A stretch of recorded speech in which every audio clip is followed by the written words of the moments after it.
రోజు అన్నం తినే ముందు కళ్ళంబట నీళ్లు పెట్టుకుని శివ నీ పూజ చెయ్యకుండా ఎలా తిననయ్యా అన్నమని ఆ రోడ్డు మీద ఉన్న శివలింగం దగ్గరికి వెళ్ళి శివుడివా నువ్వు శివుడివా అనో రాయి తీయడం.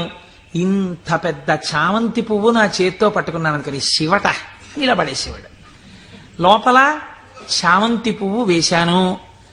శివుడివా అని మళ్ళీ ఇలా తీయడం, శివ అని మళ్ళీ ఇలా ఓ రాయేయడం. ఇంత బొడ్డు మల్లె వేశాను. పరమశివుడి పాదాల మీద ఏం పడ్డాయో తెలుసా అండి? చామంతి పూలు మల్లెపూలు పడ్డాయి. చూసే వాళ్ళందరూ ఏమనుకున్నారో తెలుసా అండి? వీడు అసలు నిజంగా మన మాట వింటున్నవాడు, చూసావా శివలింగం మీద రాళ్ళు వేస్తున్నాడు వీడు, వీడిని మనం చాలా గౌరవంగా చూడాలనుకున్నాం. లోకానికి అర్థం అవుతుందా శివుడికి అర్థం అవుతుందా? శివుడికి అర్థం అవుతుంది. ఇది శాక్యనాయనార్ జీవితం, ఇంతే ఆయన పూజ.